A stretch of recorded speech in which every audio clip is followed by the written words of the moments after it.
La semaine dernière, à partir de 3 exemples, celui de Job, David et Salomon, on a découvert ensemble et on a développé l'idée vraiment importante d'un mindset gagnant. On a découvert l'importance d'un mindset gagnant. Mindset, c'est un mot anglais qui veut dire état d'esprit, mentalité. Donc je vais parler de mindset, mais rappelez-vous que tout au long de ce message, eh bien, c'est de l'état d'esprit en tant qu'enfant de Dieu que nous devons avoir, de la mentalité des enfants de Dieu et une mentalité gagnante. Est-ce que ça vous intéresse? On a commencé la semaine dernière avec l'exemple de Job, de David et de Salomon et on a découvert à travers Job la patience, l'importance de la patience, l'importance de vivre cette patience pour les situations que nous n'arrivons pas à maîtriser, les situations de nos vies qui touchent nos vies pour lesquelles on n'a aucune emprise, on ne sait rien faire, c'est comme ça. Et on doit traverser un moment, mais on n'a aucune espèce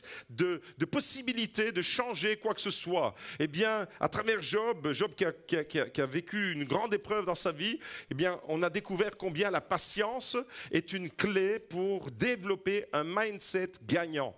Ensuite, on a vu avec l'exemple de David le courage. Courage pour affronter des situations de défi, courage et l'audace pour affronter des situations sur lesquelles on peut avoir une incidence. Et vous vous rappelez de l'épisode avec David face à Goliath. Là, il pouvait faire quelque chose, David, et on a vu le courage de ce gamin quasi et l'audace qu'il a eue, l'audace de la foi, d'aller au-devant de Goliath et de le terrasser.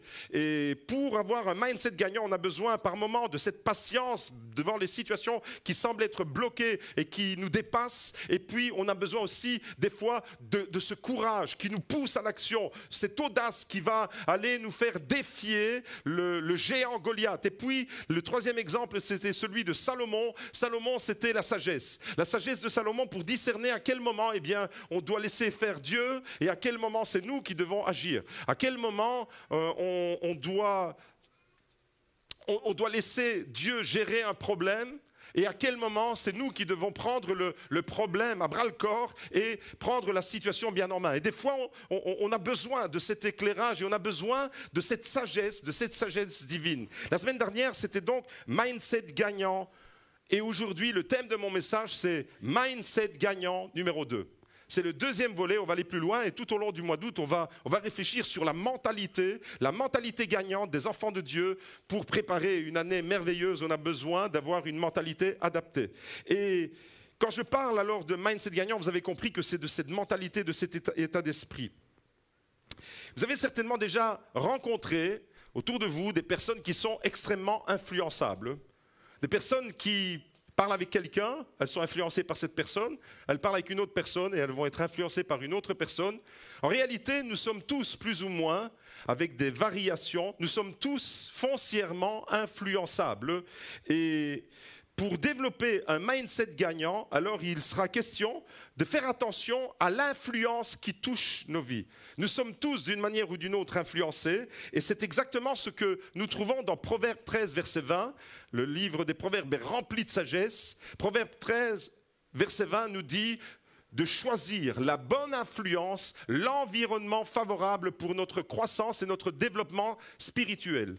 Il y a des influences négatives, il y a des influences positives autour de nous, il y a un environnement qui est favorable à votre croissance et il y a un environnement qui est défavorable à votre croissance. Et Proverbe 13, verset 20 nous dit, celui qui marche avec des sages devient sage, mais celui qui fréquente des insensés s'en trouve mal.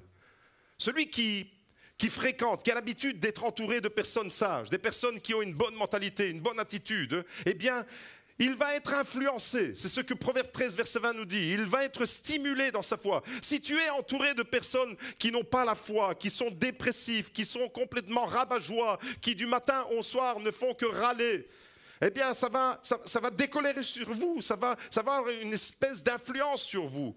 Et c'est la raison pour laquelle le sage dans le livre des Proverbes nous dit « Celui qui marche avec des sages, il est question de marcher, il est question de côtoyer, il est question de se frotter avec des personnes qui vont nous élever, qui vont nous stimuler dans notre foi, dans notre compréhension du royaume de Dieu. Mais si on fréquente des personnes qui sont complètement à l'inverse, qui vont complètement nous tirer vers le bas, eh bien, on s'en trouve mal, nous dit Proverbe 13, verset 20.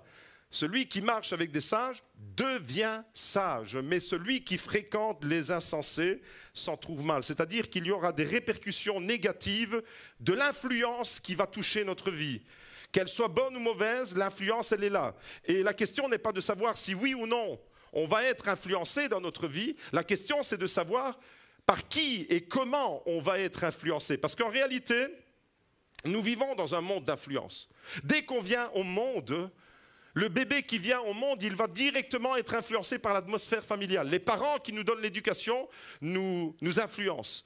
Ensuite, l'école. L'école, quand on va aller à l'école, les enfants qui vont à l'école vont être influencés par leur instituteur, institutrice, dès la maternelle et jusqu'au secondaire et jusque dans l'université. On est influencé. On est influencé dans la manière de nous positionner pour la vie, mais également on est influencé, on est stimulé ou on est découragé. Tout ça, c'est de l'influence, intellectuellement parlant. Les profs, l'école nous influencent. Les médias, il ne faut pas parler des médias. Les médias, leur job, c'est quoi? C'est de vous influencer. C'est de vous donner une information. Vous avez remarqué que les médias sont rarement neutres. Et quand ils donnent, si vous êtes subtil, vous remarquez et vous comprendrez que certains médias ont déjà, dans la manière dont ils donnent l'information, ont envie que vous penchiez d'un côté ou de l'autre.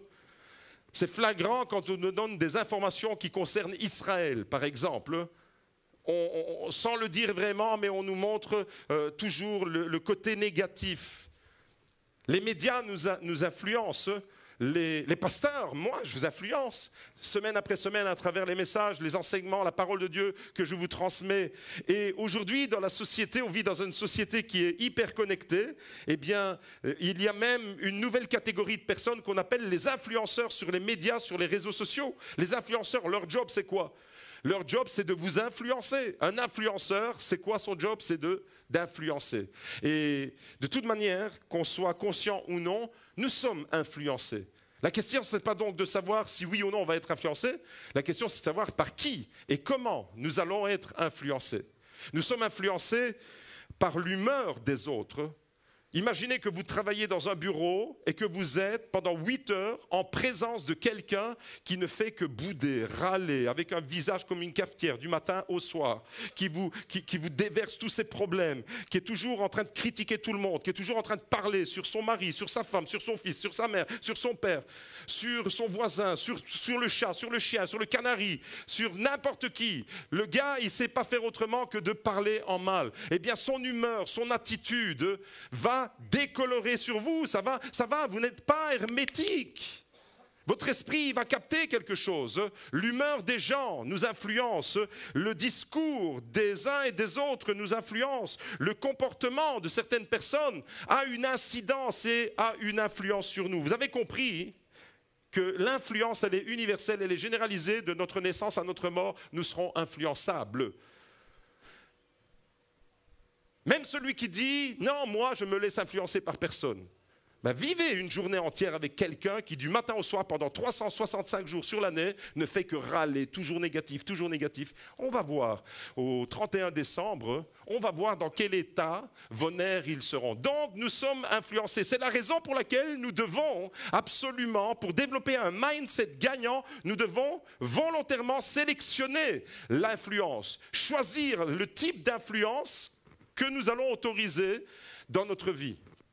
C'est exactement ce que Proverbe 13, verset 20 nous dit. C'est celui qui marche avec le sage devient sage. Ça, c'est une influence. Les sages vont avoir un impact sur ta vie si tu es bien entouré.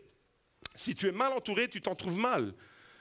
L'environnement dans lequel tu vas évoluer va favoriser ta croissance et ton développement, ou l'inverse. Il y a des environnements qui sont favorables au développement, il y a des environnements qui sont défavorables et qui vont te neutraliser, qui vont t'atrophier dans ta vie psychologique, dans ta vie spirituelle, dans ta vie affective. Je me souviens, quelques années en arrière, il y a plus ou moins 10 ans, je me trouvais dans ce merveilleux village de Torrelapillo. Et là, j'étais en train de planter un petit palmier. Aujourd'hui, j'ai vu plusieurs frères. Je dis, waouh, c'est vraiment le thème. Hein.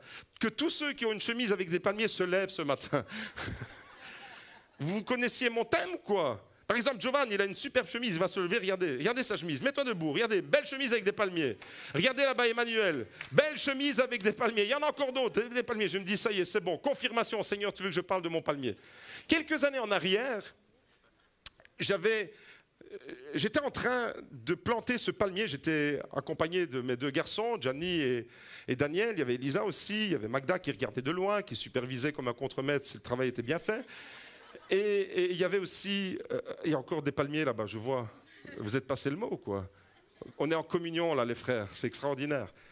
Il y a des palmiers là-bas, je vois Jacques avec un palmier, c'est extraordinaire. Franchement, il y a même des palmiers là, je vois des palmiers partout ce matin. Vous êtes des beaux palmiers. Alors, il y avait aussi un jeune cousin qui malheureusement n'est plus là avec nous, et je devais planter ce palmier. Pour ceux qui connaissent un peu Torrelapillo, c'est un terrain très rocailleux. Et donc, il a fallu creuser vraiment très en profondeur, et on a creusé pour aller planter ce palmier. Il était juste comme ça, palmier. On va voir un palmier, voilà, c'était un palmier de ce type-là. Il était dans un pot, et il fallait que je mette ce palmier dans les profondeurs. Alors, je l'ai planté en espérant que ce palmier devienne grand rapidement. Et puis, les années passaient, et chaque fois que je retournais, donc ça, c'est plus ou moins il y a 10 ans, et chaque année, quand je retournais à Torrelapillo, dans la maison, le palmier n'avait pas bougé d'un chouïa, il était resté tel quel. Je dis, j'ai des petits problèmes dans ma plantation, pourquoi ça ne pousse pas? Il ne poussait pas, le palmier, il était là. Je dis, c'est pas possible, qu'est-ce qui se passe? Il était bien vert, le palmier, il n'était pas mort, il était vert, donc ça me rassurait, mais il était là, il ne poussait pas. Alors je me dis, mais c'est quoi le problème? Et puis, chez mon voisin, il y avait un immense pin de Méditerranée. Vous savez, ces beaux pins, ces arbres majestueux comme ça, là, qui vont au-delà des gratte-ciel presque. Juste à côté, donc 2 mètres à côté de mon palmier, il y avait ce gigantesque pin qui était au-dessus de mon minuscule palmier. Et il était là depuis des décennies. Moi, je suis né, le palmier, le pin, il était déjà là. Donc vous imaginez, c'était vraiment le gros bazar, un tronc comme ça. Mais les pins, pour ceux qui connaissent les pins, ont des racines redoutables. Et le pin, je me suis rendu compte qu'il était en train de soulever l'asphalte carrément de la rue. On était en train de faire des dégâts avec le voisin, avec son arbre, il était en train de faire des dégâts. Or, gentiment, j'ai interpellé le voisin, je dis, écoute, voisin, tu ne ferais pas quelque chose pour ton pain, là, parce que, regarde, l'asphalte est tout abîmé. En fait, moi, j'avais peur pour mon mur, j'avais peur pour... il y a une citerne d'eau juste là, les racines sont redoutables, je croyais que ça allait tout péter, quoi. Et donc, je lui dis gentiment, tu ne ferais pas quelque chose pour y remédier? Vous imaginez l'asphalte toute cabossée. Et puis, il me dit, ben, justement, j'ai vu ça et j'ai décidé de le retirer. Et donc, il a retiré. L'année suivante, quand j'y suis allé, il n'y avait plus le pin. Et quand il a retiré le pin, eh bien, mon arbre n'a fait que grandir, d'année en année. D'année en année, à tel point qu'il est devenu, regardez comme il est beau maintenant, ça c'est le palmier que j'ai planté. Il était tout petit, il était rikiki. Et maintenant, regardez le beau palmier. Il est grand, il est beau, il va encore grandir. Et il fait ma joie, ce palmier fait ma joie. Alors, pendant des années, je vous dis des années, il n'a pas bougé d'un chouïa, mais dès que mon voisin a retiré son pin, mon palmier n'a fait que grandir. Pourquoi? En réalité, les pins, pour ceux qui font un peu de botanique, les pins, c'est une plante assez acide. Et les pins font tomber des aiguilles. Vous avez déjà vu en Méditerranée, pour ceux qui reviennent du sud de la France, il y en a aussi, toutes ces pépinières, ces sapins, la pinette, on appelle ça la pinette chez nous, eh bien, il n'y a pas une herbe qui pousse. En dessous d'un pin, il n'y a pas une herbe qui pousse. Pourquoi? Parce que les aiguilles qui tombent, eh bien, rendent le sol acide. Vous me suivez? Et donc, à cause de ces aiguilles qui tombaient sur la terre où était planté mon palmier, et sur le palmier était neutralisé. Est-ce que vous me suivez? Maintenant, rappelez-vous que c'est vous le palmier. Parce que si vous êtes en dessous d'un pin acide, vous n'allez pas grandir. Au fait de mon palmier, j'ai appris une chose avec mon palmier. C'est qu'on ne plante pas un palmier en dessous d'un pin. On ne le plante pas en dessous d'un pin. Heureusement que mon voisin l'a retiré, et maintenant mon palmier est merveilleux, il continue à se développer. Eh bien, c'est une leçon spirituelle pour moi. Pourquoi? Parce qu'il y a des personnes acides, il y a des environnements acides qui vont neutraliser votre croissance spirituelle. C'est ça que ça veut dire. C'est que Malheureusement, il y a des sécrétions. Le pain fait des sécrétions. Toutes les aiguilles qui tombent ravagent. Pas un brin d'herbe. La vie, c'est comme si elle était neutralisée. Et j'aimerais te dire, mon frère, ma sœur, tout dépend de ton environnement.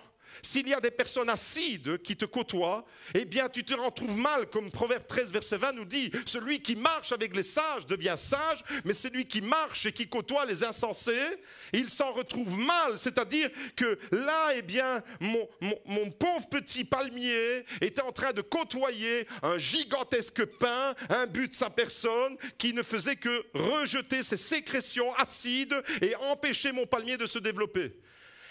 Et je constate que dans la vie de beaucoup de personnes, c'est la même chose. Il y a des gens qui ont un potentiel extraordinaire, mais mal situé. Un potentiel extraordinaire pour le développement, pour le royaume de Dieu, mais malheureusement, il y a des sécrétions acides d'autres personnes, d'un environnement dans lequel tu ne peux pas bien t'épanouir, tu ne peux pas évoluer. Mais il suffit de changer d'environnement et il suffit de retirer ce méchant pain qui est là et qui vient rendre ta terre infertile pour voir ta plante tout de suite s'épanouir, grandir et devenir un merveilleux palmier. Est-ce qu'on peut applaudir tous les palmiers qui sont devant moi ce matin? Vous allez vous développer. C'est à vous de choisir l'influence, c'est à vous de choisir l'environnement favorable à votre croissance. Et cette leçon-là, mes amis, j'aimerais vous dire qu'elle a été pour moi d'une grande utilité au niveau spirituel, au niveau de ma vie intime. C'est de savoir quel type de personne je vais prendre dans mon cercle ou quel type de personne je vais tenir à distance. Parce qu'il y a des personnes et il y a des situations. Ça ne veut pas dire qu'on doit fuir tout le monde, parce qu'on doit côtoyer aussi des gens pour les contaminer, nous, à notre tour. C'est ça aussi un mindset gagnant. Mais attention de ne pas nous laisser contaminer à l'envers. Aujourd'hui, mon palmier est grand, il est tout simplement magnifique et dans nos vies, c'est la même chose. On peut se développer à condition d'être dans un bon environnement. La présence et la proximité trop importante de certaines personnes dans nos vies ne favorisent pas notre développement. En revanche, être bien entouré, recevoir de bons conseils, recevoir de bonnes paroles, recevoir une bonne influence, bénéficier tout simplement d'un bon environnement va favoriser votre développement spirituel et votre croissance. Et c'est exactement ce qu'on trouve dans Proverbe 13, verset 20. Si vous fréquentez des personnes avec un mindset élevé, votre mindset va s'élever aussi. Si vous rencontrez, vous fréquentez, vous êtes entouré uniquement de personnes avec une mentalité vraiment très basse, peu élevée, une mentalité qui ne cherche pas les valeurs du royaume de Dieu, une mentalité qui ne cherche pas la gloire de Dieu, une mentalité qui ne cherche pas l'avancée de l'Église, la percée de l'Église, mais qui est toujours prêt à critiquer tout ce qui se fait, le moindre fait, le moindre jugement est passé au crible. Et si vous côtoyez des gens comme ça, vous serez toujours dans l'hypercritique et jamais dans la construction du royaume de Dieu. Mindset gagnant, leçon numéro 1, choisis la bonne influence parce que de toute manière tu seras influencé et l'environnement favorable pour ta croissance spirituelle. Choisis volontairement parce qu'il est question de choisir volontairement. Tu peux choisir quelle est la source qui va t'influencer. Tu peux stopper certaines influences, tu peux t'ouvrir à d'autres influences. Et l'histoire de mon palmier m'a enseigné ceci, c'est ne te mets pas en dessous de quelqu'un qui est toxique. Ne te mets pas en dessous des conseils, ne te mets pas en dessous des sécrétions, passez-moi l'expression, de quelqu'un qui va venir polluer ta vie et t'empêcher de grandir spirituellement et de remporter des victoires pour le royaume de Dieu. La semaine dernière, il était question de mindset gagnant à partir de ces 3 exemples, Job, David et Salomon, mindset gagnant, patience, audace et sagesse. Et aujourd'hui, je veux découvrir avec vous ce matin l'impact d'une bonne influence qui va contribuer à notre élévation dans notre mindset. L'impact et l'importance de l'influence dans le développement de notre vie spirituelle. Et ce matin, on va découvrir ensemble le mindset gagnant d'un autre personnage de la Bible, Barnabas. Est-ce que vous avez déjà entendu parler de Barnabas? Ce gars, il a un mindset énorme. Ce gars, il a un état d'esprit, une mentalité pour le royaume de Dieu hors norme. Et ce matin, on va se laisser influencer par lui. Est-ce que vous êtes d'accord avec moi? Par cet esprit qui était en lui. Pas par lui parce que lui, il est mort, mais par le même esprit qui a agi chez Barnabas. Eh bien, ce matin, on peut se laisser influencer. On va découvrir quelques leçons clés dans la vie de Barnabas et comment il a été déterminant dans la vie d'un géant de la foi chrétienne, l'apôtre Paul. L'apôtre Paul qui s'appelait Saul de Tarse avant qu'il ne soit l'apôtre Paul. Alors c'est vrai qu'on retient facilement les histoires de Paul, le big boss des apôtres. On retient quand on lit la Bible et quand on est un peu habitué à nos réunions d'église, quand on a grandi, école du dimanche, je suis sûr et certain que si on fait un sondage d'opinion dans toutes les églises du monde, entre Paul et Barnabas, celui qui est le plus connu, c'est Paul. L'apôtre Paul, pourquoi? Parce qu'on retient ce qui est visible, on retient ce qui est impressionnant, on retient l'impact que ce gars qui est extraordinaire. Je ne veux pas minimiser l'apôtre Paul ici, mais je veux mettre en lumière le fait que notre esprit est plus attentif à des choses comme ce que Paul a réalisé. Par exemple, on retient facilement que Paul a été un gars qui a implanté des dizaines et des dizaines d'églises dans l'Empire romain. On retient ça facilement, on retient le fait qu'il a fait des voyages missionnaires extraordinaires, on retient facilement qu'il a écrit les 3/4 du Nouveau Testament, les épîtres, 13 épîtres ont été écrites par Paul. Waouh, on retient tout ça. Il nous a laissé un patrimoine, Paul, il nous a laissé vraiment quelque chose de costaud pour construire notre foi. Et on retient facilement ces choses, mais on a tendance dans nos églises à sous-estimer et à sous-évaluer l'importance d'un homme qui a eu une très grande influence dans le processus de son développement spirituel et de son mindset pour le royaume de Dieu, en l'occurrence Barnabas.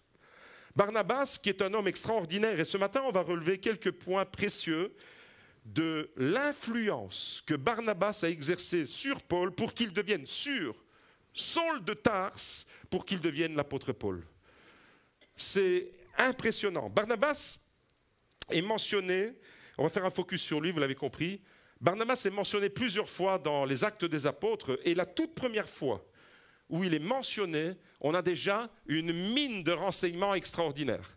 Dans Actes chapitre 4, on découvre la toute première fois que Barnabas est mentionné.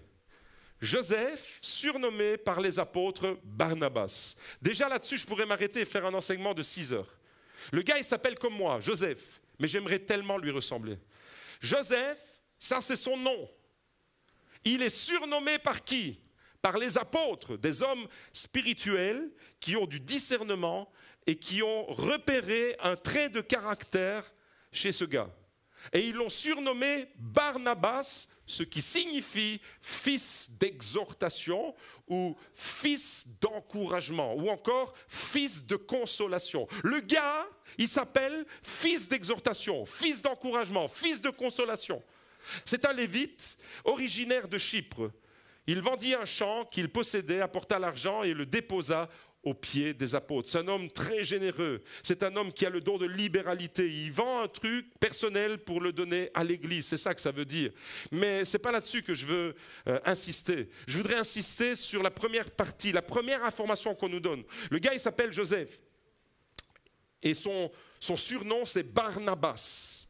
Ça veut dire que les apôtres avaient tellement repéré chez ce gars, chez cet homme, il était tellement impressionnant.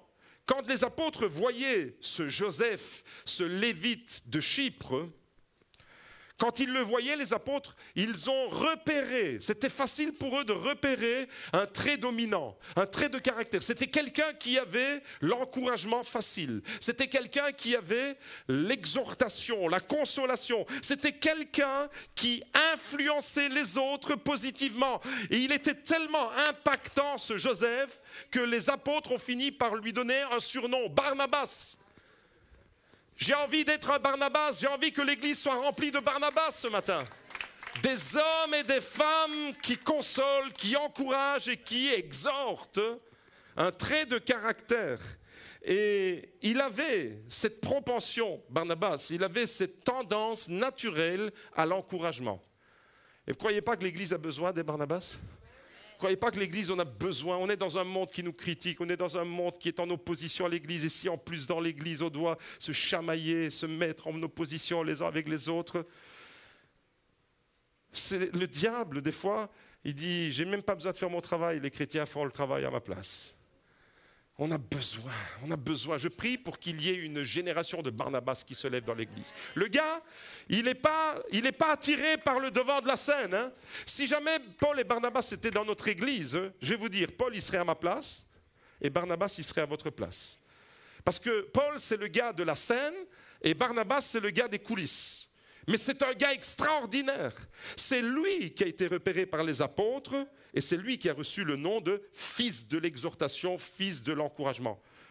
Leçon numéro 1, on va être influencé et on doit choisir notre influence. Leçon numéro 2, pour être un homme, une femme avec un mindset gagnant, tu dois devenir un fils de l'encouragement. C'est-à-dire, ceux qui ont un mindset élevé encouragent les autres. Ceux qui ont un mindset élevé s'entourent de personnes qui les encouragent aussi. Et savent faire le tri. Ils marchent avec des sages et ne se laissent pas contaminer par des insensés. Et en même temps, ils vont encourager les autres. Et c'est exactement le trait de caractère. Vous voyez, c'est juste la présentation du monsieur. Hein. On n'a fait que juste le présenter. C'est le tout premier verset qui nous parle de lui dans les Actes des Apôtres. Et il y a déjà une mine d'or d'informations qui le concerne. Leçon numéro 2, pour un mindset gagnant, tu dois devenir un fils, une fille de l'encouragement. Autrement dit, des hommes et des femmes qui ont cette capacité d'encourager les autres, de soutenir. Je crois que l'Église en a besoin. Plus que jamais, l'Église en a besoin. Mon frère, ma sœur, est-ce que tu es d'accord de dire avec moi, alors Seigneur, je veux devenir un Barnabas, un fils de l'exhortation, un fils de l'encouragement. Dans Acte 9, il y a un deuxième passage de la Bible où on retrouve Barnabas. Et c'est intéressant de voir ces passages où Barnabas apparaît parce que chaque fois, il y a des informations clés extraordinaires. Acte 9 au verset 26, c'est le deuxième passage où il est mentionné. Et il se situe, ce passage, peu de temps après la conversion de Saul de Tarse. Vous savez comment Saul de Tarse, ce pharisien fanatique terroriste qui voulait détruire l'Église, comment il a été arrêté sur le chemin de Damas? Est-ce que vous vous rappelez de cet épisode? C'est dans Acte 9. Le gars, il était fanatique, il part de Jérusalem à Damas pour arrêter des chrétiens, pour faire du tort à l'Église. Il détestait l'Église, il détestait les chrétiens, il détestait le nom de Jésus et il faisait la guerre à Jésus à travers le mal qu'il propageait chez les chrétiens. Et le gars, il part comme ça de Jérusalem à Damas et pam, le Seigneur l'arrête en pleine route alors qu'il s'approche de Damas. Jésus lui apparaît et là, eh bien, c'est le bouleversement complet de Saul de Tarse. Ce fanatique, ce terroriste, ce djihadiste va maintenant devenir un serviteur du Dieu vivant de Jésus-Christ. C'est extraordinaire le changement de cet homme. Jusque-là, Barnabas n'intervient pas encore. C'est un autre homme, Ananias, qui va l'aiguiller dans les premiers pas de sa foi chrétienne.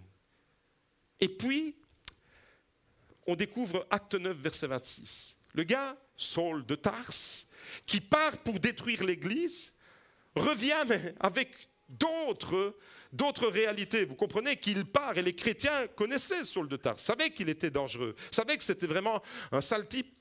Et on ne va pas côtoyer un gars comme ça parce qu'il veut vraiment détruire l'Église. Et il revient. Arrivé à Jérusalem, il revient à Jérusalem, d'où il était parti.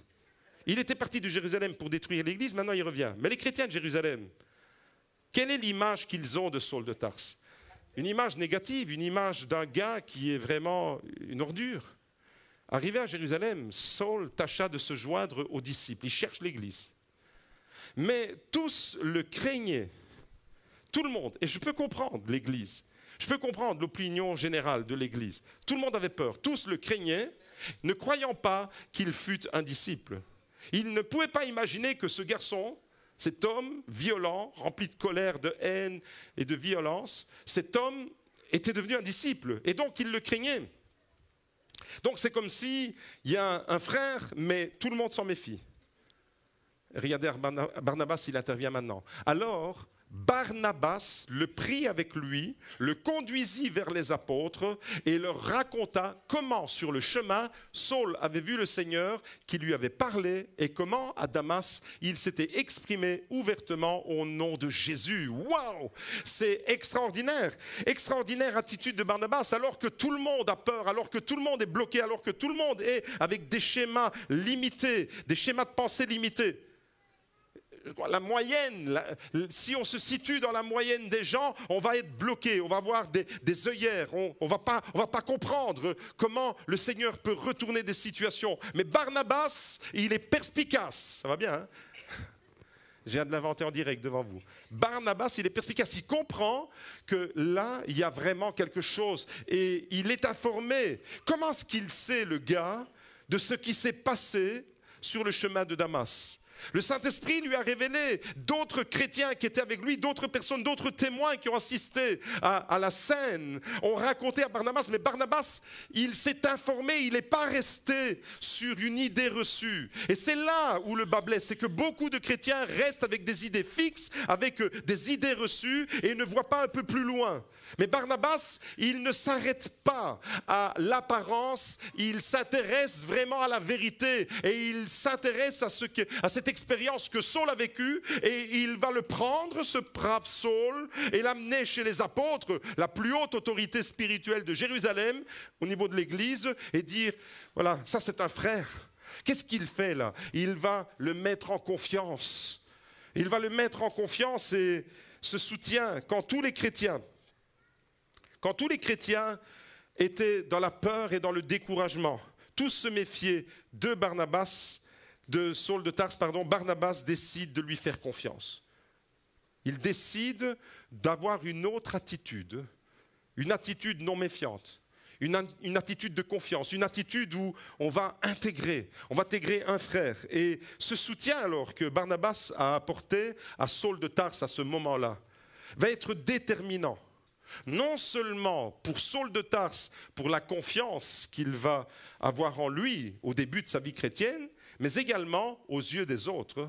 Il va le présenter et il va le légitimer d'une certaine manière en tant que disciple de Jésus. Il va le réintégrer et les apôtres vont entendre ce que Saul est devenu, de ce terroriste qu'il était. Il est devenu un vrai serviteur de Jésus. S'il n'y avait pas Barnabas à ce moment-là, est-ce qu'on peut imaginer l'embrouille, les problèmes qu'il y aurait eu entre celui qui va devenir l'apôtre Paul et les apôtres de Jérusalem? Tous étaient dans la crainte, dans la suspicion, tous étaient méfiants, tous étaient dans la peur. Mais Barnabas a été un élément déclencheur qui va introduire Paul. Voilà pourquoi on a besoin de Barnabas. On a besoin d'éléments déclencheurs. On a besoin de personnes dans l'Église qui ne fonctionnent pas comme tout le monde, qui ne fonctionnent pas avec un esprit limité, qui ne fonctionnent pas avec des œillères, qui acceptent de voir au-delà, qui acceptent de comprendre qu'il y a des enjeux spirituels. On a besoin d'une intelligence spirituelle. Barnabas est un exemple en cela. On a besoin d'hommes qui influence, qui exhorte et qui encourage, et il a été véritablement ce que son nom indique, fils de l'exhortation, fils de l'encouragement. Eh bien, il a été vraiment ce que son nom signifie, il l'a été pour Saul de Tarse. Il a été une source d'encouragement extraordinaire pour cet homme. Leçon numéro 3, pour développer un mindset gagnant, il faut créer des relations de confiance. C'est exactement ce que Barnabas s'est occupé à faire. Dans l'Église, je vous invite à favoriser et à répandre une atmosphère.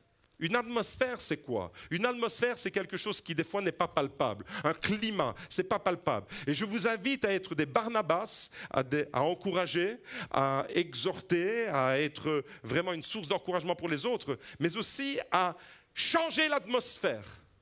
Barnabas, c'est un thermostat qui change l'atmosphère. Barnabas, c'est quelqu'un qui va répandre un esprit de confiance. Là où il y a de la suspicion, là où il y a des tensions, des distances qui s'installent entre frères et sœurs. Et malheureusement, dans les églises, c'est monnaie courante. Et malheureusement, le diable, comme je disais tout à l'heure, des fois, il est au chômage parce que les chrétiens font le travail à sa place. Mais s'il y avait plus de Barnabas dans les églises, eh bien, le diable se tirait les cheveux davantage. Pourquoi? Parce que les Barnabas, qu'est-ce qu'ils font dans l'Église? Ils injectent un esprit de confiance, un état d'esprit, une mentalité, un mindset de confiance, une atmosphère de confiance, pas de suspicion. C'est extraordinaire. Et le mindset gagnant, alors, c'est ça, c'est créer des relations de confiance et évoluer dans un climat de confiance. Et celui qui a un mindset comme ça, celui qui est capable de faire ça, comme Barnabas, eh bien, je vous assure qu'il est épanoui dans sa vie, le gars. Si tu vis ça, si tu es quelqu'un de confiance, quelqu'un qui génère de la confiance, quelqu'un qui crée de la confiance, quelqu'un qui change un peu les paramètres, quelqu'un qui change un peu l'atmosphère. Ce n'est pas en parlant les uns sur les autres qu'on va y arriver, ça je vous le dis déjà d'avance. Ce n'est pas en allant boire une tasse de café chez ton voisin et en racontant tous les malheurs de l'autre que tu vas changer l'atmosphère. Tu ne seras pas un Barnabas là-bas, tu seras un Barabbas, celui qui a été à la croix avec Jésus. Ne confondons pas Barabbas et Barnabas. Ce matin, il est question de Barnabas, ok? Et un esprit de confiance. Est-ce qu'il y a des chrétiens parmi nous ce matin qui voudraient dire, Seigneur, je veux être un Barnabas. Non seulement je veux être une source d'influence pour les autres, non seulement, deuxièmement, je veux encourager les autres, mais je veux, troisièmement, créer un climat, une atmosphère de confiance où les chrétiens sont épanouis et heureux et où on ne se jette pas le discrédit les uns sur les autres, que ce soit verbalement, que ce soit sur les réseaux sociaux.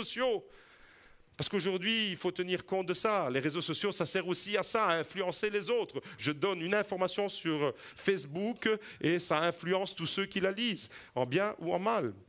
En tous les cas, ça suscite des réactions. Je veux être un Barnabas, un homme de confiance, un homme qui encourage, un homme qui voit le positif.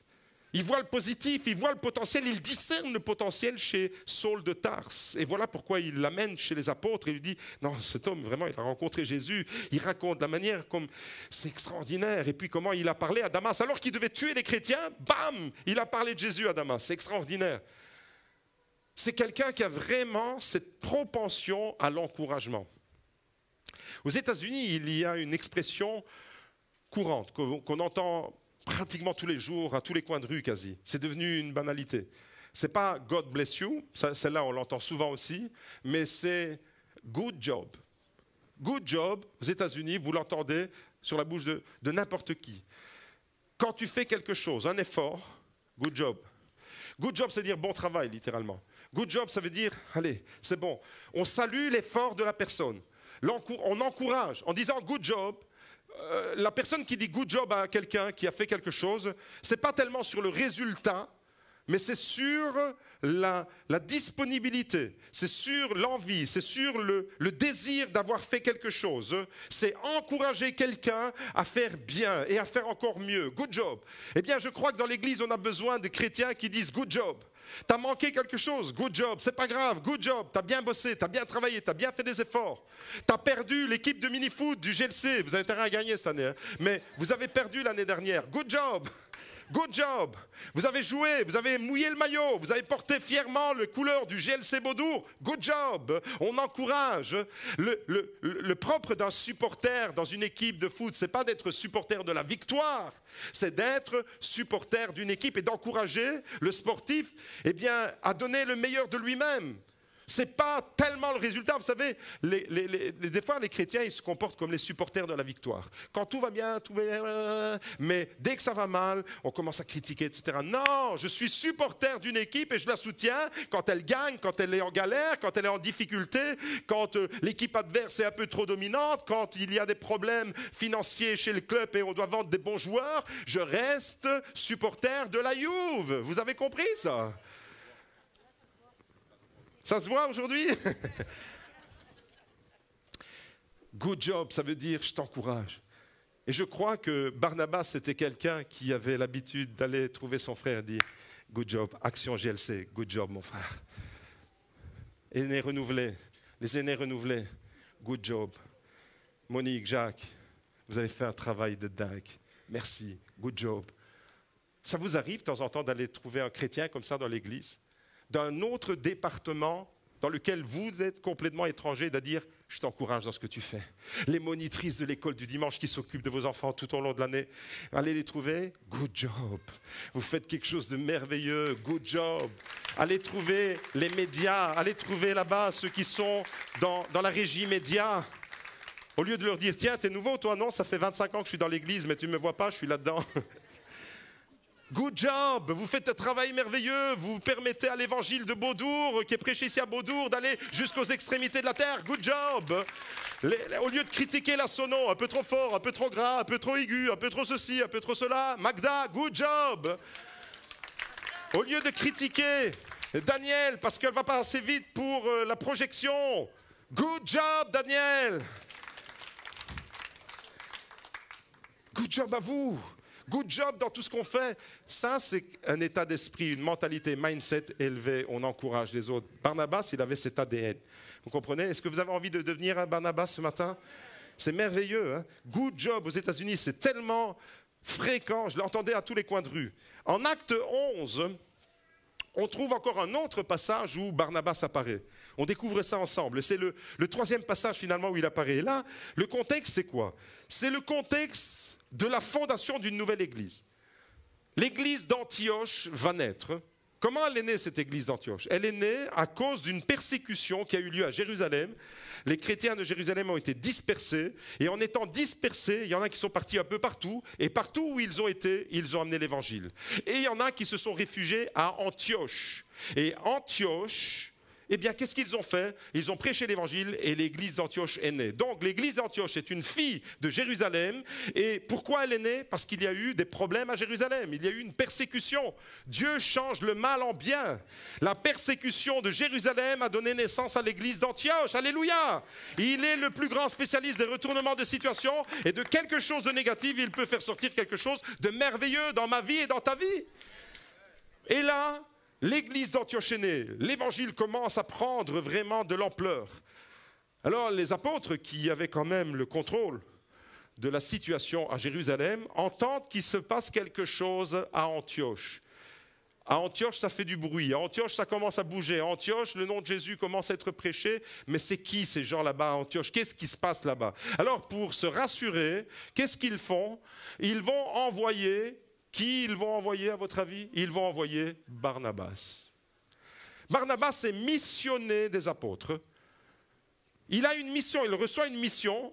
Regardez bien, attention, je m'adresse ici aux hyper spirituels de l'Église, aux SSSSS de l'Église, les super spirituels de l'Église qui pensent que c'est uniquement le Saint-Esprit qui leur donne des directives en live comme ça et qu'il n'y a pas de directives qui viennent de l'homme. Mais ici, ce n'est pas le Saint-Esprit qui a parlé à Barnabas, ce sont les apôtres, c'est des hommes en chair et en os comme vous et moi, ce sont les responsables de l'Église qui donnent une mission à Barnabas. La nouvelle en parvint aux oreilles des membres de l'Église de Jérusalem et ils envoyèrent. Ils envoyèrent qui? Ceux de Jérusalem, en l'occurrence les apôtres. Ils envoyèrent Barnabas jusqu'à Antioche. Pourquoi? Pour voir ce qui se passe là-bas. À son arrivée, lorsqu'il vit la grâce de Dieu, il en éprouva de la joie et il les encourageait tous à rester attachés au Seigneur d'un cœur ferme. Car c'était un homme bon, plein d'Esprit Saint et de foi. Une foule assez nombreuse s'attacha au Seigneur. Barnabas se rendit ensuite à Tars pour aller chercher Saul. Quand il l'eut trouvé, il l'amena à Antioche. Pendant toute une année, ils participèrent aux réunions de l'Église et ils enseignèrent beaucoup de personnes. C'est à Antioche que pour la première fois, les disciples furent appelés chrétiens. Le mot chrétien apparaît ici pour la toute première fois dans la Bible et c'est à Antioche que les disciples de Jésus sont appelés chrétiens. Alors, soyez attentifs dans ce passage aux informations qu'on nous donne sur Barnabas encore une fois. Vous dites, ce gars, il est génial. Seigneur, je t'en prie, envoie des Barnabas à fond, remplis l'église de Barnabas. J'ai entendu 2 amen timides. Envoie dans l'église des Barnabas. Fais comme les apôtres de Jérusalem, ils envoient à Antioche des Barnabas, c'est bien, on veut ça. Regardez ce qui se passe. Regardez les informations qu'on nous donne sur Barnabas dans cette lecture qu'on vient de faire. Premièrement, il accepte la mission qu'on lui confie.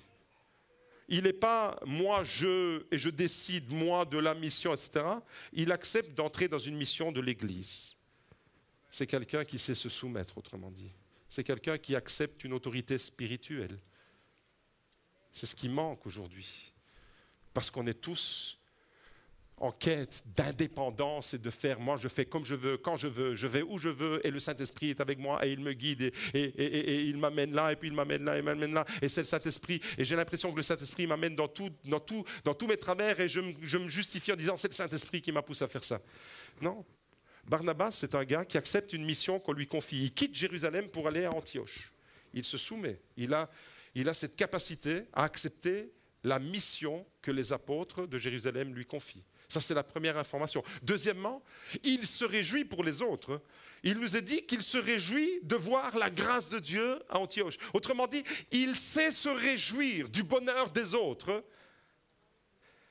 Quand tu vois la bénédiction dans la vie d'une famille, quand tu vois la bénédiction chez un frère, chez une sœur, tu as deux possibilités. Soit tu te réjouis et tu le bénis, soit tu commences à le jalouser, à l'envier. Barnabas, il nous enseigne à nous réjouir du succès. Et le gars, il est à Jérusalem, il arrive à Antioche et il voit la grâce de Dieu qui se manifeste, il se réjouit. Apprendre à se réjouir du bonheur des autres. Troisième information qu'on trouve dans ce passage, il est une source constante d'encouragement. Il nous est dit qu'il les encouragea à rester fermement attachés au Seigneur. Encore une fois, Barnabas, fils de l'encouragement, eh bien, qu'est-ce qu'il fait? Ce que son nom indique, il encourage. Il encourage à rester fidèle, attaché au Seigneur. Il est extraordinaire, ce Barnabas. Il nous est dit, quatrièmement, qu'il est rempli. C'était un homme bon. Il est rempli de bonté, d'Esprit Saint et de foi. Le gars, il est comme ça, pourquoi? Pas parce qu'il est meilleur que les autres, parce que le gars, il est rempli du Saint-Esprit. Et quand tu es rempli du Saint-Esprit, quand tu es vraiment rempli du Saint-Esprit, pas quand tu fais du show, pas quand Power Rangers et tu assistes à des réunions où tu as des prédicateurs qui font comme ça avec la main et tu as 3/4 de la salle qui tombe par terre. Ah, il y a une onction, le Saint-Esprit est là. Arrêtez, c'est du show tout ça. Non, le Saint-Esprit, il te donne une qualité de vie spirituelle. Le Saint-Esprit, il te pousse à vivre ces choses qu'on découvre ce matin dans la vie de Barnabas. Le Saint-Esprit te remet debout, le Saint-Esprit te met en mouvement, le Saint-Esprit te remplit de bonté, de foi. Le Saint-Esprit te fait entrer dans une nouvelle mission. Le Saint-Esprit te permet d'encourager les autres. Voilà l'œuvre du Saint-Esprit. Ne soyez pas impressionnés par wow, l'onction. Il a imposé les mains et puis tout le monde est tombé. Saint-Esprit, moi je vois que dans la Bible, il relève les gens que le diable met par terre et il ne les met pas par terre. Cinquième information, le gars, il voit l'enjeu. Regardez, comprenez bien où je veux vous amener. Il est à Jérusalem. Les apôtres l'envoient à Antioche. Il voit qu'à Antioche, il se passe quelque chose. Il comprend immédiatement qu'il y a quelque chose de Dieu qui est là-dedans. Il sait quand c'est de Dieu. Et parce qu'il sait que c'est de Dieu, il dit, OK les gars, attendez, vous savez quoi? Je vais aller chercher mon pote, il est à Tars. Et le gars, il quitte Antioche, il prend sa trottinette et il va à Tars. Et il va chercher qui là-bas?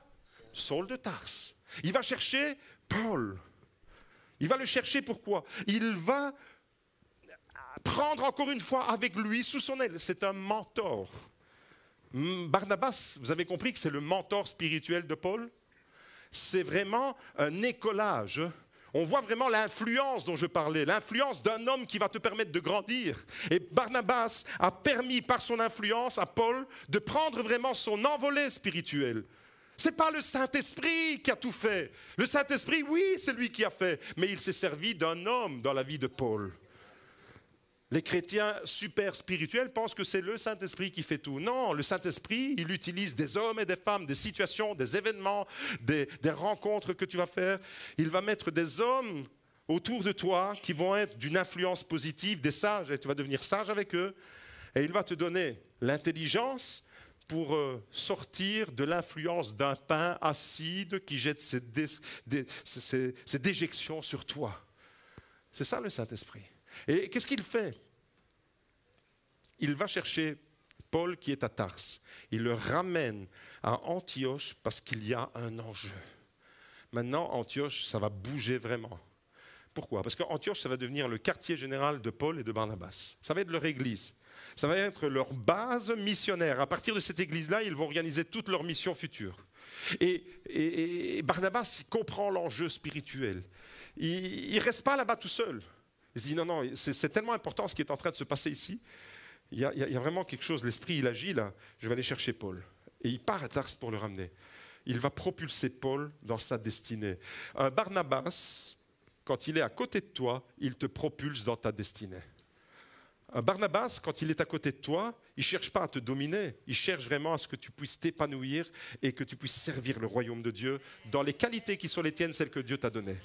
Et c'est exactement ce que Barnabas fait avec Paul.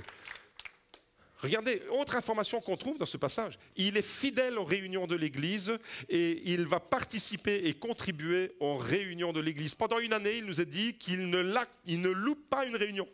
Ils sont là tous les deux. Les études bibliques du mardi vont recommencer le 17 septembre et il y aura des Barnabas tout plein dans l'Église le 17 septembre.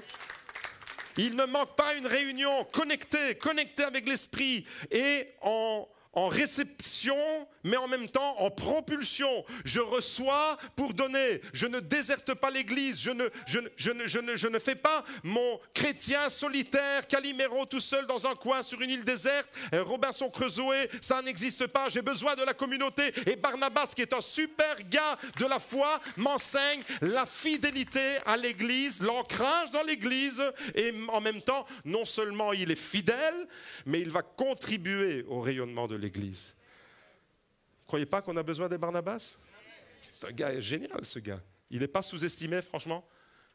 Il est trop sous-estimé dans les églises. On ne pense qu'à Paul, ce qu'il a fait, les églises qu'il a implantées, mais tu as un gars derrière lui qui a été une influence extraordinaire. Oui, j'ose le dire. Barnabas, dans la vie de Paul, a été le gars qui a permis à Paul de devenir la meilleure version de lui-même. C'est un texte qui a été écrit sur Facebook il y a 2-3 jours. Il est devenu ce qu'il est devenu, l'apôtre Paul, parce que Barnabas a été un outil utilisé par le Saint-Esprit dans sa vie. On a besoin de ça. On peut reprendre toute l'histoire de la Bible, c'est comme ça. Élisée est devenu ce qu'il était parce qu'il y avait Élie qui était son mentor. Josué est devenu ce qu'il est devenu parce qu'il y avait Moïse qui a été son mentor. Quand tu fréquentes les sages, tu deviens sage. Quand tu fréquentes les insensés, tu t'en trouves mal. C'est exactement ça. On est vraiment dans cette même thématique. Leçon numéro 4. Un mindset gagnant, c'est savoir mettre les priorités là où Dieu place les siennes. Et Barnabas, c'est un exemple avec ce qu'on vient de voir. Barnabas sait placer ses priorités là où Dieu place les siennes. Il accepte de Jérusalem de partir à Antioche parce qu'on lui confie une mission. D'Antioche, il voit l'enjeu. Qu'est-ce qu'il fait? Il part à Tarse pour aller chercher Paul, le ramener à Antioche. Et puis là-bas, à Antioche, il s'investit avec Paul, à tel point que cette église d'Antioche va devenir leur quartier général. Et pourquoi est-ce qu'il peut vivre toutes ces choses? Parce qu'un mindset gagnant pour le royaume de Dieu, c'est quelqu'un qui place ses priorités là où Dieu place les siennes.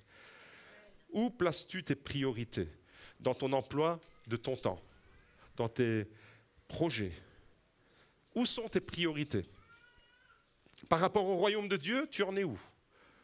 Je t'invite à réfléchir, c'est l'été, c'est pas encore la rentrée, mais tu peux commencer à réfléchir maintenant parce que ta vie, elle n'est pas en congé. Tu vis là en ce moment. Et donc, c'est maintenant que tu dois vraiment prendre la parole de Dieu. Mindset gagnant, savoir se mettre vraiment sous l'influence de Dieu, entrer vraiment dans le mouvement de Dieu. Vous ne sentez pas depuis le début, depuis que je vous parle de Barnabas, que le gars, il est vraiment entré dans le mouvement de Dieu? Vous sentez ça? C'est vraiment, il y a un mouvement. Moi, je vois, je perçois, je le ressens, le mouvement de l'esprit dans la vie de Barnabas. Le discernement que les apôtres ont pour lui donner à ce gars qui s'appelle Joseph, le surnom de Barnabas, la manière comme il est flexible entre les mains de Dieu, la souplesse, les besoins, l'encouragement, le climat de confiance, c'est génial! Tout ça, c'est le fruit de l'Esprit dans sa vie. Il est rempli du Saint-Esprit et il est une source de bénédiction pour l'Église et pour Paul en particulier. Mindset gagnant. Numéro 4, placer les priorités là où Dieu les place. Et acte 13 alors. Acte 13, c'est le petit bouquet.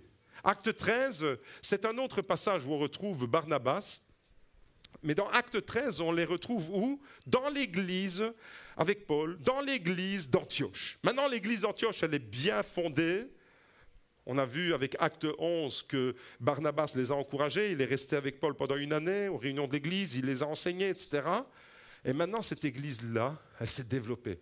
2 chapitres plus loin, il y avait dans l'église qui était à Antioche des prophètes et des docteurs. Le premier qui est cité dans la liste, vous savez c'est qui? Barnabas. Barnabas, Siméon appelé Niger, Lucius de Cyrène, Ménaën, qui avait été élevé avec Hérode le tétrarque, et Saul. Saul, c'est celui qui deviendra l'apôtre Paul. Barnabas est cité en premier, Saul est cité en dernier. Ok ?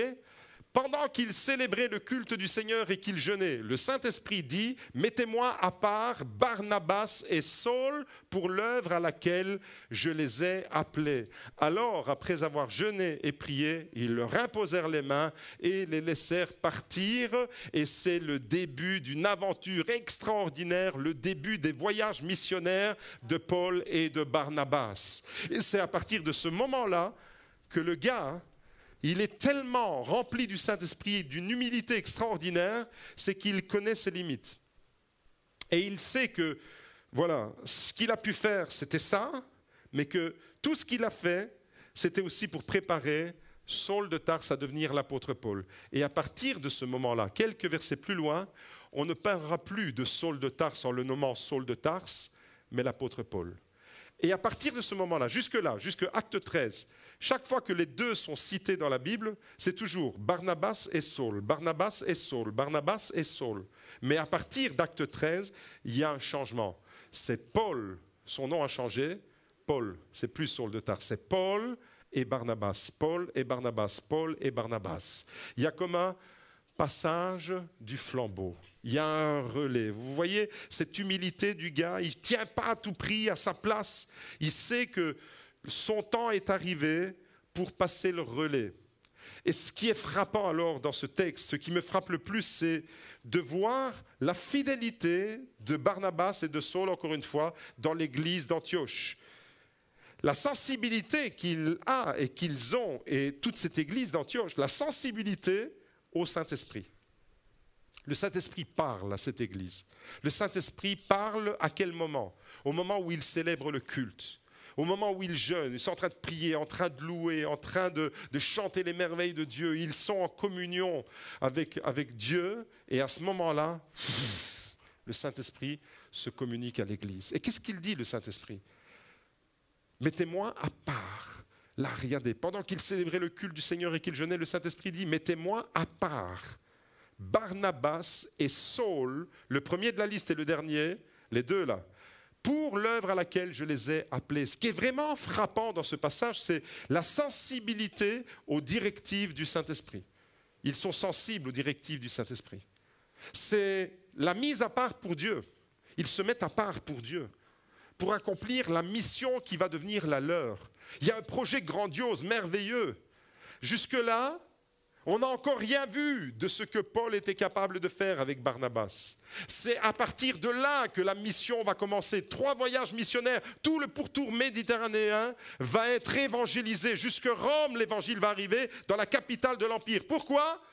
Pas parce que Paul et son équipe est allé amener l'évangile jusque-là, mais parce qu'il y a un gars comme Barnabas qui a préparé le terrain.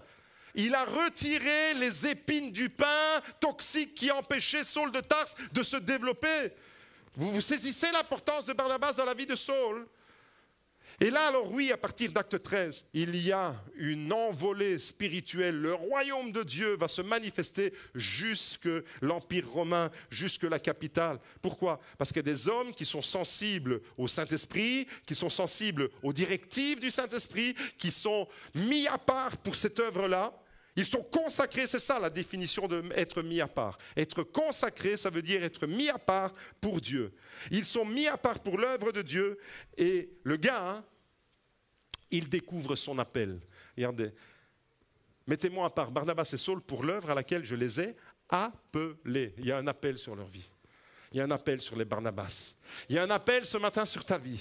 Il y a un appel à tous ceux qui veulent être sensibles au Saint-Esprit et se laisser instruire, entendre et devenir sensibles au Saint-Esprit. Il y a un appel réel. Il y a des choses merveilleuses que l'église du GLC-Beaudour peut vivre. C'est comme si on était là en acte 13 et que le Saint-Esprit dit « Mettez-moi à part tous ces gens-là, je veux les utiliser ». Est-ce qu'il y a des mains qui vont se lever ce matin pour dire « Seigneur, je vais être un Barnabas, je veux me mettre en mouvement pour toi, je veux que tu puisses te servir de ma vie, je veux plus rester assis sur une chaise dans une église, je veux plus rester là en spectateur, je veux être acteur dans le royaume de Dieu, je veux être un Barnabas, je veux encourager, je veux créer un climat de confiance, je veux exhorter, je veux être utile dans le royaume de Dieu, je veux être cet homme, je veux être cette femme, je veux être un Barnabas. » Voilà ce que je veux. Mindset gagnant, c'est un homme qui entre dans une envolée et dans une dimension missionnaire extraordinaire. Ils vont s'engager l'un et l'autre. Pourquoi? Parce qu'ils sont sensibles à la voix de l'Esprit.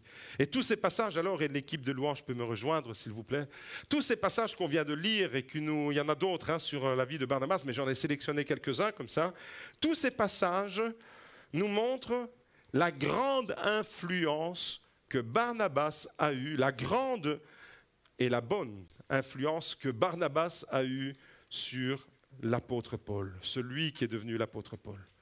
Un homme qui a exercé une influence extraordinaire, un homme qui va propulser Saul de Tarse dans sa destinée. Et aujourd'hui, je voudrais vraiment que l'Église prenne conscience que l'Église a besoin. Certainement que l'Église a besoin des gars du calibre de l'apôtre Paul. L'Église a besoin de gars avec les épaules tellement larges comme Paul. Oui, l'Église a besoin de ces gens-là. Mais je crois, et je suis même plus que convaincu, que l'Église a encore plus besoin des Barnabas. Parce que pour qu'il y ait un Saul de Tarse qui devient un apôtre Paul, il y a au préalable un Barnabas quelque part qui se cache. Vous êtes d'accord avec moi? Est-ce que ce matin, je peux voir les mains, je veux voir les cœurs, je veux voir les visages rayonnants de dire « Seigneur, fais de moi un Barnabas. Seigneur, fais de moi quelqu'un qui encourage. Seigneur, fais de moi une source d'encouragement. » Saul de Tarse est devenu ce qu'il est devenu par la grâce de Dieu, parce que le Saint-Esprit l'a utilisé. Mais parce que Dieu a utilisé, le Saint-Esprit a pris la disponibilité de Barnabas pour façonner le caractère de Saul de Tarse. Combien de Barnabas ce matin vont dire « Seigneur, je suis là. Tu élèves mon mindset ce matin. Je veux vraiment, Seigneur, être utile entre tes mains. Je veux marcher avec toi comme Barnabas. Seigneur, je veux être sensible, je veux être cet homme, je veux être cette femme. Je veux me rendre utile dans ton royaume. Je veux vraiment être un homme qui exhorte, une femme qui encourage. Je veux être un chrétien, un disciple de Jésus qui amène la consolation. Je veux être un chrétien qui change l'atmosphère, qui transforme l'atmosphère. Je veux être ce chrétien qui crée un climat de confiance. Je veux être ce chrétien-là. Je veux être ce disciple sensible à la voix et aux directives du Saint-Esprit, capable de se mettre en mouvement. Seigneur, ce matin, je te prie pour que tous les Barnabas qu'il y a dans ton église au GLC Beaudour se mettent en mouvement pour te servir. Merci Seigneur, parce que c'est toi qui crée en nous le vouloir et le faire. Seigneur, tu élèves notre niveau, tu élèves notre perception, tu élèves notre mentalité. Tu élèves, Seigneur, cette mentalité qui fait défaut. Seigneur, nous ne voulons pas être de ceux qui empêchent les autres de se développer. Nous ne voulons pas avoir le rôle du pin avec le palmier. Je veux voir mes frères et mes sœurs comme des palmiers qui grandissent et qui donnent, Seigneur, toute leur splendeur, plantés dans la maison de l'Éternel, des palmiers, Seigneur, qui s'élèvent vers le soleil. Je veux les voir, Seigneur, mes frères et mes sœurs, grandir. Et je te prie maintenant, Seigneur, de venir retirer ces arbres acides qui leur font de l'ombre, qui envoient des épines, des aiguilles acides sur leur plantation, les empêchant de se développer. Seigneur, retire, Seigneur, tout à influence négative et viens mettre, Seigneur, dans le cœur de mes frères et de mes sœurs, dans le cœur de ton Église, cette influence positive qui nous permettra de grandir et de voir ton royaume de Dieu, non pas comme des spectateurs, mais tu fais de nous des acteurs pour l'avancement de ton règne. Seigneur, je te prie, un mindset gagnant, Seigneur, c'est ça, c'est vraiment se mettre sous ton influence, l'influence de ton esprit et se laisser modeler, se laisser guider, se laisser diriger, Seigneur, par ton esprit avec cette définition, Seigneur. Comme Barnabas, Seigneur, était un fils de l'encouragement, je veux l'être ce matin. Comme Barnabas était un homme bon, je veux être, Seigneur, rempli de ta bonté.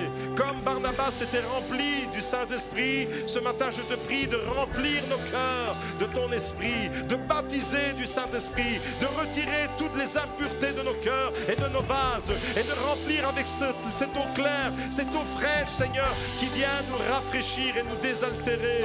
Barnabas était un homme rempli de foi. Donne à ton Église la foi qui déplace les montagnes.